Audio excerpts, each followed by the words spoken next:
প্রার্থী ঘোষণা হওয়ার পর আজ মঙ্গলবার প্রথম মালদা বিধানসভায় কর্মী সভা করলেন উত্তর মালদা লোকসভা কেন্দ্রের কংগ্রেস প্রার্থী মোস্তাক আলম। পুরাতন মালদার শাহপুরে পাবনাপাড়ে জেলা কংগ্রেসের সহসভাপতি ভূপেন্দ্রনাথ হালদারের নেতৃত্বে বাম কংগ্রেস নেতাকর্মীদের নিয়ে এদিনে কর্মী সভা করেন মোস্তাক। লোকসভা ভোটের প্রচারে রণকৌশল ও কংগ্রেস প্রার্থীকে জেতাতেই কর্মী সভা বলে জানান ভূপেন্দ্রনাথ হালদার। এদিন উপস্থিত ছিলেন বাম নেতা প্রণব দাস ও টাউন কংগ্রেসের সভাপতি প্রণতোষ ঘোষ সহ অন্যান্যরা। কংগ্রেস প্রার্থী মোস্তাক বিপুল সংখ্যক ভোটে জয়ী হবে বলে আত্মবিশ্বাসী বাম কংগ্রেস। তবে এদিন প্রার্থীকে প্রথম মালদা বিধানসভায় পেয়ে আপ্লুত মানুষজন। আমার স্ত্রী যদি অসুস্থ হয় তো স্ত্রীর সেবা করবো না, যদি ও ট্রিটমেন্ট করবে না, না বলবো যে তুমি থেকে যাও, আমি আবার চললাম আরেকজনের হাত ধরে। গল্পটা তো তাই। সিপিএম পার্টিটা দুর্বল হয়েছে। আমাকে বারবার প্রপোজাল এসছে, মুস্তাক দা আপনি বরকতদার 1 নম্বর সৈনিক, আমাদের পার্টির প্রেসিডেন্ট হন, ক্যাবিনেটে যান। আমি বললাম ওসব অন্য কারো সহযোগিতা আমি চাই না। মন্ত্রী দেখেছি গনি খান, প্রিয়ঞ্জন দাস মুন্সির মতো, প্রণব বাবুর মতো নেতা, তাদের সামনে রাজনীতি করেছি। গদ্দার নাম আমি লিখাতে আমি চাই না। আজকে বিজেপির প্রার্থী সম্পর্কে এটাই স্লোগান, गद्दारों से सागा नहीं, उनकी घर जाकर देखो, अगर विश्वास नहीं तो सागा करके देखो। 2020 साल BJP without any prime intimation ঘোষণা করে দিলেন লকডাউন।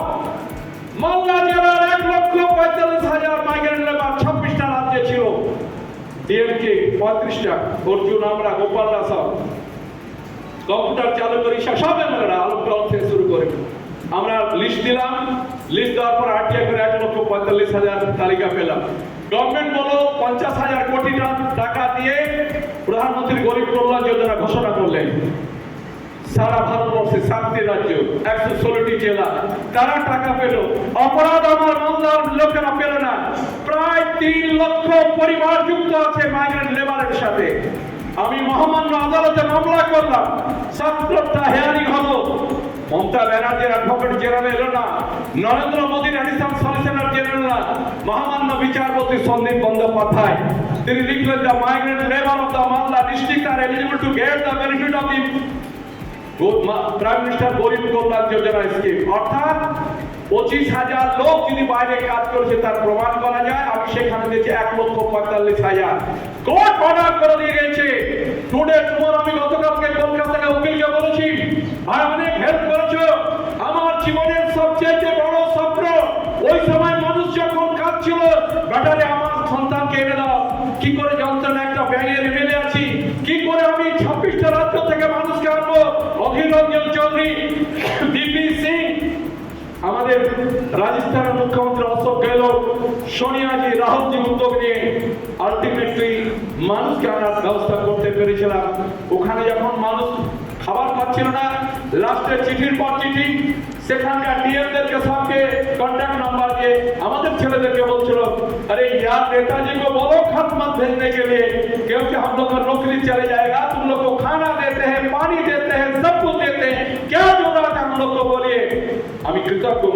যেদিন মাইগ্রেন্ট লেবারের আমি সেদিন মিডিয়ার সামনে বলেছি, আমি যদি মানুষ আমাকে আশীর্বাদ করে আর এর মধ্যে কোর্টের অর্ডার যদি বের না হয়, পার্লামেন্টে গিয়ে প্রথম যেদিন সুযোগ পাবো বলার, মালদা জেলার 1,45,000 মাইগ্রেন্ট লেবারকে কেন আজকে সুযোগ দেওয়া হয়নি, এটা আমার প্রতিজ্ঞা। কথা বলাবো না কারণ সময় আমার হয়ে যাচ্ছে।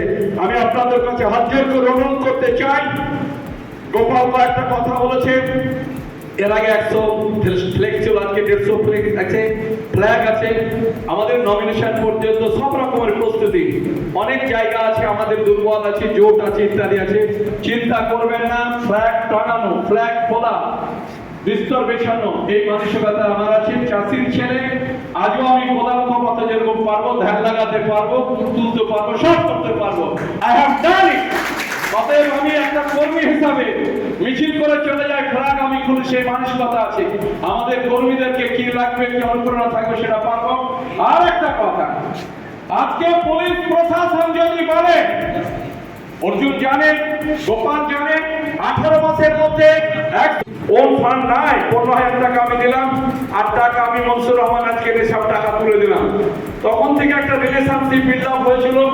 কলেজ উদ্বোধন উৎসব যেত, আমি ওনাকে যা বলার আমি বলতাম, কোনোদিন মাইন্ড করতেন না। আজকে যদি থাকতেন সবচেয়ে খুশি হতো যে মুস্তাক আলম প্রার্থী হয়েছে, তার জন্য সমস্ত বাম মঞ্চের ভক্তরা প্রয়োজনে ব্লাড ডোনেশন ক্যাম্প যেরকম করে, এরা শহীদের মতো লড়াই করে আজকে বামফ্রন্ট আজকে কিন্তু লড়াই করবে। আমি কৃতজ্ঞ বামফ্রন্টের গোটা জেলার কর্মীরা আজকে এই নির্বাচনে ঝাঁপিয়ে যেভাবে পড়েছে। সবার আগে আমি বলবো, মালদা জেলার সমস্ত ব্লকে নির্বাচনী প্রক্রিয়া আজকে ওল্ড মালদার বিধানসভার পক্ষ থেকে যেভাবে আমাকে উষ্ণ সম্বর্ধনা, অভিবাদন, রিসেপশন দিয়েছেন, আমি চিরকৃতজ্ঞ। এই ঋণ শোধ করার জন্য শুধু আপনারা আমাকে শক্তি দিন। আমি সেদিন বর্তমানে একটা লাইভ দেখাচ্ছিল, বললাম আপনি যদি জিতে যান আপনার প্রথম কি লড়াই হবে পার্লামেন্টে। আমি বললাম শুনুন, এখানে লড়াই হবে দিল্লিতে বিজেপি আছে, বিজেপির বিরুদ্ধে 2021-এ মানুষ ঠিক করেছিল কংগ্রেস নয় মমতা ব্যানার্জির প্রতি আস্থা রেখেছিল। কেন? যোগী আদিত্যনাথ ওল্ড মালদার গাজরের মাটিতে এসে বলেছিলেন, আর দিলীপ ঘোষ ওল্ড মালদার মাটিতে এসে বলেছিলেন। ওখানে কি বলেছিলেন?